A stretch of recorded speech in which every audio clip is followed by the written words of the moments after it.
오늘 말씀은 창세기 7장 말씀이 되겠습니다.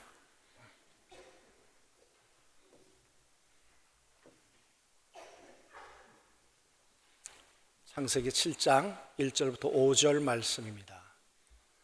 여호와께서 노아에게 이르시되 너와 내 온 집은 방주로 들어가라.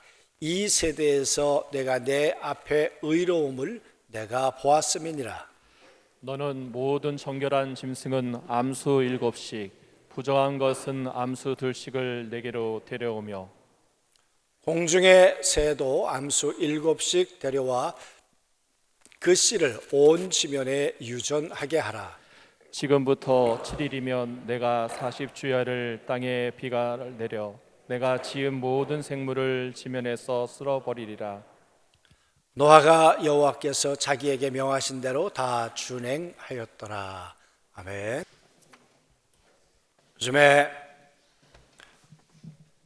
많이 하는 말 가운데 finishing well이란 말이 있습니다. 유정의 미를 어떻게 거두는가. 마지막 곡을 아주 힘있게 아주 그렇게 하나님께도 영광이지만 우리에게도 힘이 되는 찬양을 이렇게 불러주셔서 얼마나 감사한지 모르겠습니다. 아멘. 다시 한번 감사를 드립니다.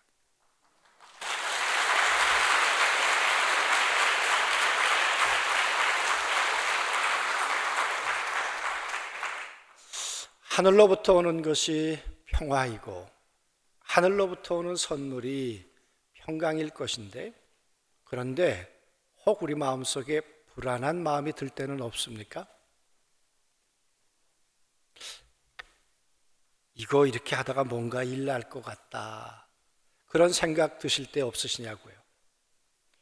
우리 가정이 지금 이렇게 살다가 괜찮을까? 혹 하나님이 경을 치시지는 않을까? 그런 혹시 두려운 마음이 들 때는 없으시냐고요. 교회도 마찬가지고 나라를 보면서도 이 나라가 이게 제대로 가고 있는 걸까? 그래서 마음의 평화가 들어오는 것이 아니라 마음의 불안과 염려가 들어올 때가 없는가, 그 말이죠. 여러분, 왜 없겠습니까? 왜? 우리가 요즘 노아에 대한 이야기를 봅니다마는 하나님의 형상대로 지음받은 인간인데, 하나님을 닮았는데, 그런데 인간이 점점 변질되기 시작하지 않았습니까? 오죽했으면 하나님이 인간 지으셨음을 내가 후회한다고 그리 말씀하셨을까요? 그래서 쓸어버려야 되겠다, 싹 다 지우고 다시 시작해야 되겠다, 그런 마음을 하나님이 먹으셨다니까요. 여러분, 우리도 살아가다가 야, 이거 뭔가 다시 시작해야 되겠다, 그런 생각과 마음이 들 때가 있는 것처럼 하나님도 그러셨단 말이에요. 예수님은 안 그러셨을까요? 예수님이 이 땅 가운데 오셔서 1년에 3번 절기를 지키고 하나님의 율법대로 안식일을 지키고 살아가는 유대인들을 보시면서 됐다 그러셨나요? 아니면 다시 시작해야 되겠다 그러셨나요? 예수님께서 아니다, 세부되는 새술은 세부대에 담아야 된다 그러시면서 다시 시작하셔야 되겠다고 마가다락방에서 교회를 시작하셨죠. 그런데 여러분, 그 교회 역사가 1500년쯤 되었을 때 마틴 루터라고 하는 사람이 내려다보다가 이건 아니지, 하나님이 경을 치시겠다. 그래서 여러분, 505년 전에 마틴 루터라고 하는 사람이 종교 개혁을 했습니다. 오늘은 바로 그 종교 개혁 주일이 되는 날이기도 합니다. 왜 종교 개혁을 안 하면 안 되었던가? 본질에서 너무 지나갔어요. 이건 아니라고 생각했기 때문에 마틴 루터는 종교를 개혁을 했죠. 그리고 그곳에서 오늘 우리의 기독교가 나왔죠. 여러분, 그렇게 했으면 정신 차리고 새롭게 잘 가야 하는데 그렇지 않더라고요. 인간은 변화되기보다는 변질되더라고요. 그러다가 지금으로부터 284년 전 영국이라는 나라에서 요한 웨슬레라고 하는 사람이 이건 아니다 싶어서 다시 종교 개혁을 했습니다. 그렇게 시작한 또 교회가 정말 새로워지고 갱신을 하고 하나님의 마음에 합당한 교회가 되었으면 참 좋았을 텐데 미국으로 건너가서 또 교회가 시간이 가면서 점점 부패하기 시작했죠. 그래서 이건 아니지, 새로 시작해야지. 110년 전에 LA 제1교회에서 나사렛 교회가 새로 시작을 했습니다. 어쩌면 인간은 끊임없이 부패하는 까닭에 때론 다시 쓰는, 다시 세우지 않으면 안 되는 그런 일들이 우리의 삶 속에도 나타날 수 있지요. 그리고 나타났었고, 여러분, 노아 때 하나님이 그러셨고 예수님 때도 예수님이 그런 마음을 잡수셨고 종교개혁자들도 끊임없이 그런 생각을 하셨습니다. 오늘 우리는 어떨까요? 오늘 우리는 이 한국교회를 보면서 나의 신앙생활을 보면서 그렇지, 하나님이 날 보시면서 좋다 그러실까요? 아니면 아닌 것 같아, 뭔가 새로 써야 될 것 같아, 그런 생각과 마음을 하나님이 먹으실까요? 이런 종교개혁 주일에 다시 한번 우리의 믿음을 돌아보면서 어떻게 다시 시작해야 될까? 하나님의 마음은 어떤 분이실까? 우리 한번 그런 생각들을 같이 나누었으면 좋을 것 같습니다. 여러분, 오늘 노아 때 하나님께서 아니야, 새로 쓸 거야, 그리고 노아에게는 방주를 지으려무나 그렇게 말씀을 하셨죠. 그래서 세상 사람들이 다 하나님의 말씀을 듣지 않고 귀를 닫고 있는 그때 노아는 하나님과 동행하면서 방주를 만들기 시작했다 그랬어요. 그 방주 짓는 일이 여러분 며칠이나 걸렸을까요? 배 크기로 말하면 길이가 150m, 폭이 25m, 높이가 15m. 어느 분이 계산하기를 자동차를 갖다가 채우면 522대 정도 채운다 그래요. 15,000톤급이라고 하니까 여러분 그 시대에 작은 건 아니었겠죠. 그 배를 짓는 동안에 120년이 걸렸어요. 120년이나 걸릴 만한 공사였을까요? 힘들면 누구한테 부탁을 해서라도 할 수 있었을 텐데 120년이란 긴 세월이 걸렸어요. 왜 그렇게 했을까?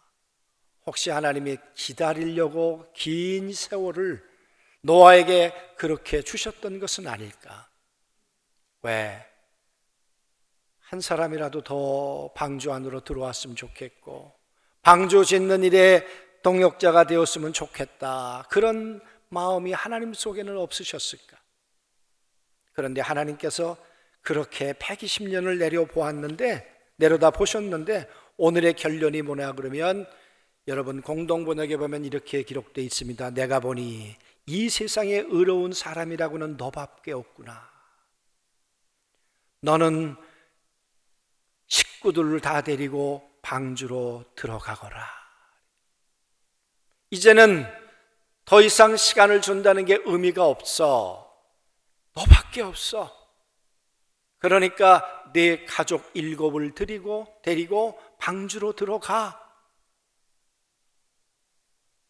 여러분, 방주에 들어가고도 7일이라는 시간을 하나님이 더 기다리셨어요. 더.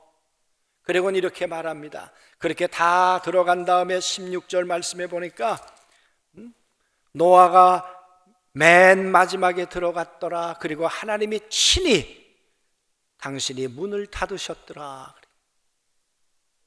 여러분, 하나님이 문을 닫으실 때 어떤 마음이셨을까요, 여러분? 노아를 왜 맨 마지막에 들여보내셨을까? 혹시 기록은 없지만 그냥 생각해 보는 거예요. 노아가 한 사람이라도 더 김씨, 이씨, 박씨 방주가 준비되어 있다니까요. 절로 들어가자니까요. 그렇게 하라고 노아를 맨 마지막에 들여보냈던 것은 아니실까? 노아가 외쳤고 목이 쉬도록 부르짖었지만 아무도 듣지 않았던 것 같아요. 그러니까 7일이 지난 다음에 하나님께서 그 손으로 문을 닫으셨어요. 이제는요, 그 문 안에 들어와 있는 사람, 문 밖에 있는 사람, 방주 안에 있는 사람, 방주 밖에 있는 사람, 방주로 들어간 사람, 들어가지 않은 사람, 이렇게 두 종류가 있게 된 거예요.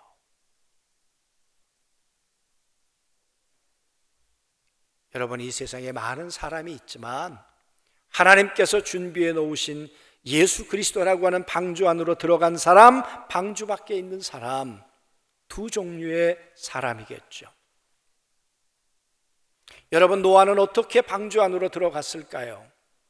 또 방주를 짓는다는 것이 그 시대에 무슨 의미였을까? 베드로 후서 2장 5절 말씀해 보면 노아가 지었던 방주를 이렇게 해석해 주고 있습니다. 같이 읽어보면 좋겠습니다. 베드로 후서 2장 5절 같이 읽죠. 옛 세상을 용서하지 아니하시고 오직 의를 전파하는 노아와 그 7 식구를 보존하시고 경건하지 아니한 자들의 세상에 홍수를 내리셨으며. 여러분, 옛 세상 안 되겠단 말이에요. 하나님이 떠난 세상 안 되겠단 말이에요. 이 옛 세상을 이제는 용서하지 아니하시고 끝내셔야 되겠다. 그런데 노아를 왜 하나님께서 붙들어 주셨다고 말합니까? 의를 전파했다는 거예요. 노아가 전했던 의가 뭐겠습니까?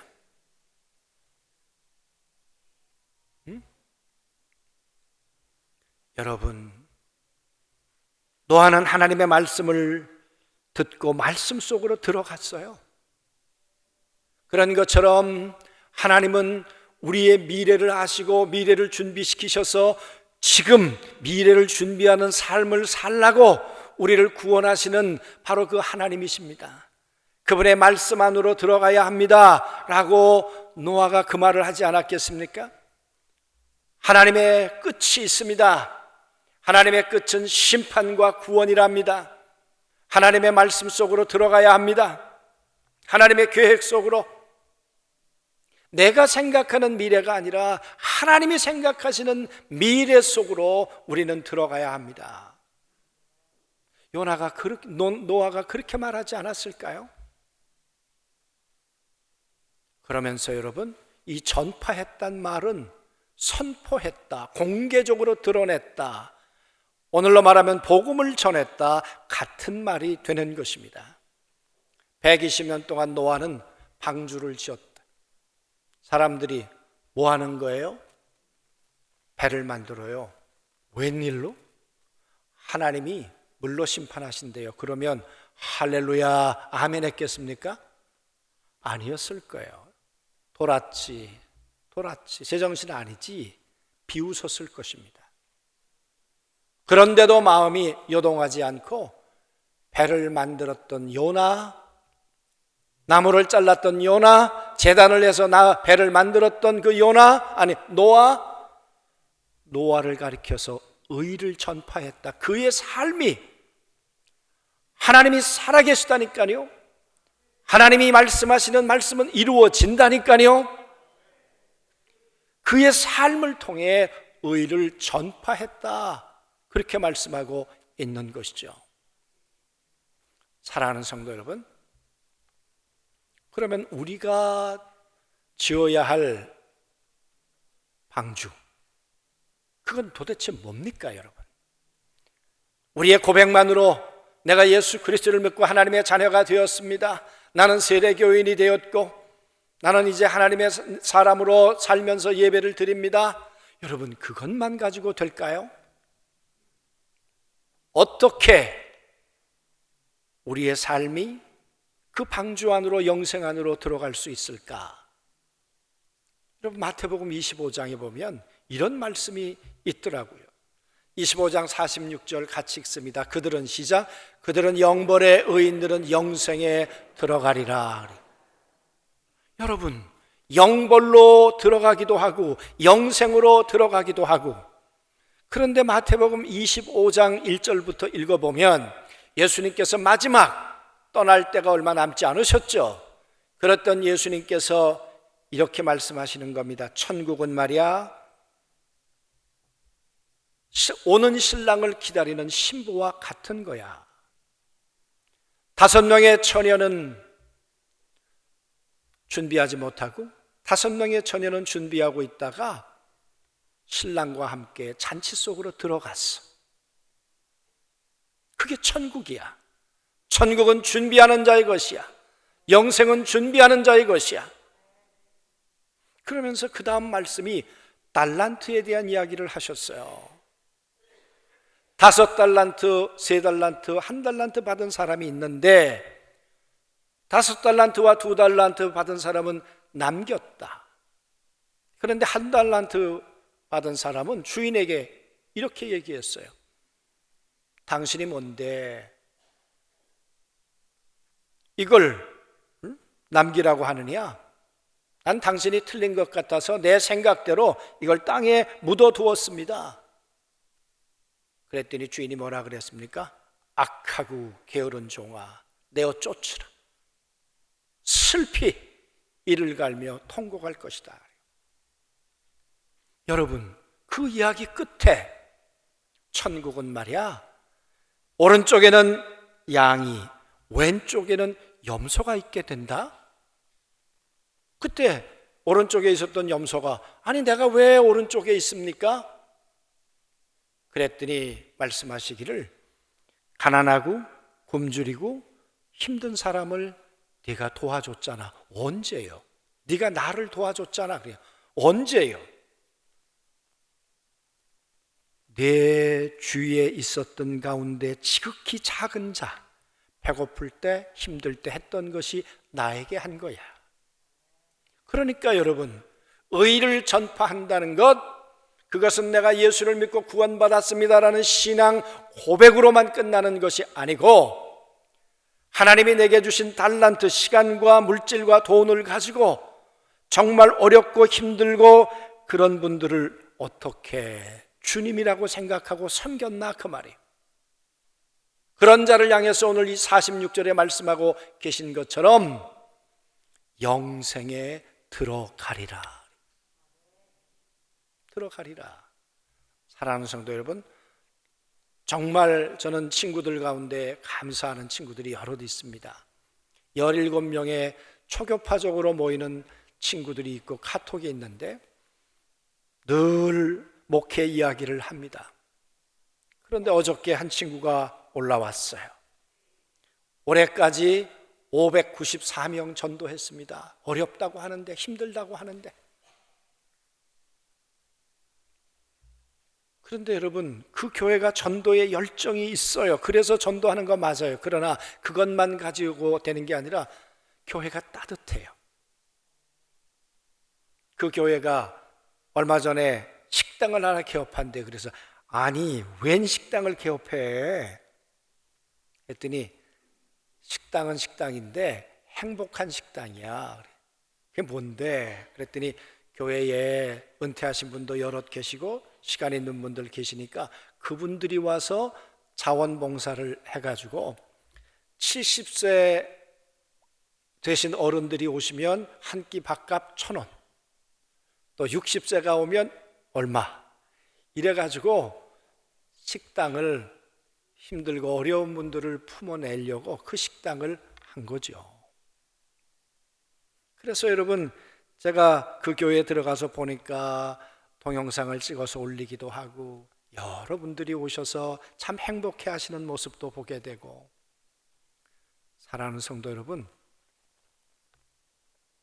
하나님께서 우리 교회가 따뜻하기를 원하고 힘들고 어려운 분들을 정말 주님의 손길로 우리가 섬기기를 원하시는 줄로 믿습니다. 경제가 어려워진다고 말해요. 제가 지난주 화요일 날 신방을 했어요. 그랬더니 이분이 이렇게 말씀하셨어요. 목사님, 작년에 매출이 100억이었어요. 그런데 지난주까지 48억 반토막이 났거든요. 그러면서 주변에 많이 힘들어 하세요. 여러분, 경제가 올해도 힘들지만 내년, 내후년 얘기에 의하면 10년 이상은 점점 어려워진다고 말하지 않아요? 그때 교회가 무엇을 해야 될까? 교회가 어떻게 따뜻하게 어렵고 힘든 그분들을 어떻게 섬기려고 우리의 모습을 갖춰야 할까? 그 말이. 요즘은 기업도 사회적 책임을 다하는 기업이냐 아니냐에 따라서 선택을 하잖아요. 교회도 마찬가지입니다. 교회가 사회적 책임에 대해서 관심을 쓰고 있는가 아닌가를 주변에 있는 사람들은 신경을 쓰고 있는 거예요. 우리가 예수 그리스도를 믿으십시오라고 전도하는 거 소중하지만, 그러나 우리의 삶이 정말 사회적 책임을 우리가 할 수 있는 만큼 하려고 하고 그들을 보듬어 내려고 하는가, 그 말이. 여러분, 하나님의 의를 전파했다는 것은 그저 예배당 안에서 예배 드리는 것만 말하지 않아요. 힘들고 어려운 분들과 어떻게 함께 살아갈까. 제가 어제 CTS 유튜브에서 보는데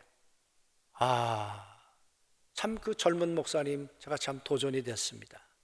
그분이 이렇게 얘기를 하셨어요.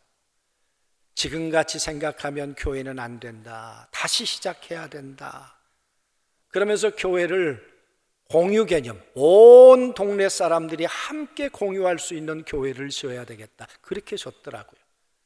그리고는 그분이 이렇게 얘기를 하셨어요. 우리 교회는 심리 프로젝트. 그래가지고 저는 마음의 심리인 줄 알았더니 그게 아니라 심리 안에, 교회를 주변으로 심리 안에 있는 분들은 가난한 자가 없도록, 자살하는 자가 없도록, 심리 안에 있는 분들 가운데 겨울에 돈이 없어서 냉방에 사는 사람이 없도록 우리 교회가 책임을 져야 되겠다. 여러분, 얼마나 따뜻한 교회입니까?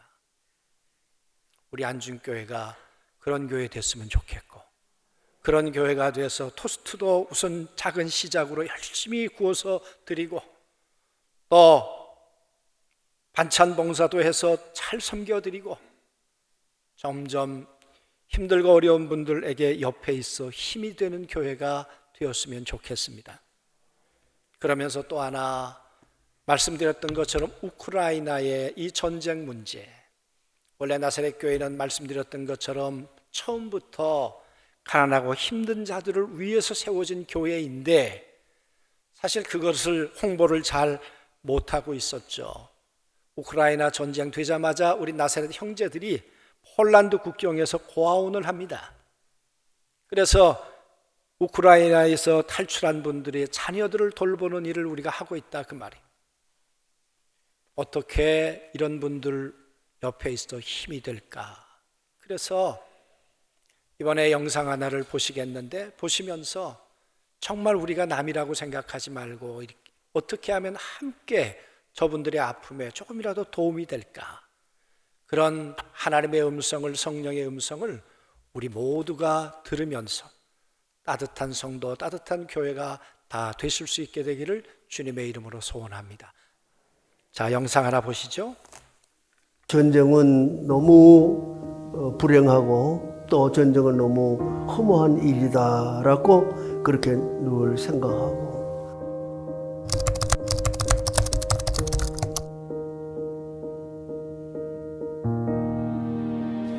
1950년 6월 25일 우리 한국 전쟁에서 제가 그때는 초등학교 다니던 그런 때였는데 조그마한 아이가 보따리 짊어지고 그렇게 피난 생활 하다가 부모를 잃어버려가지고 거지 노릇도 하다가 그렇게 지낸 일들이 있었어요. 너무너무 춥고 어려웠죠.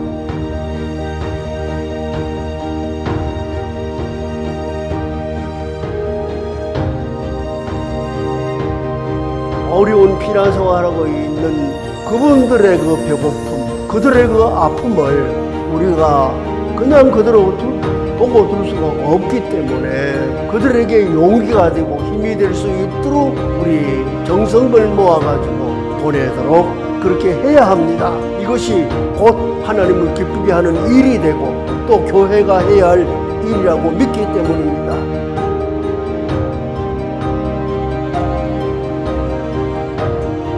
이 모든 일에 적극적으로 협력을 하는 귀한 기회가 꼭 될 수 있기를 바랍니다. 후원문의 02-2643-8534 지금 우크라이나를 도와주세요.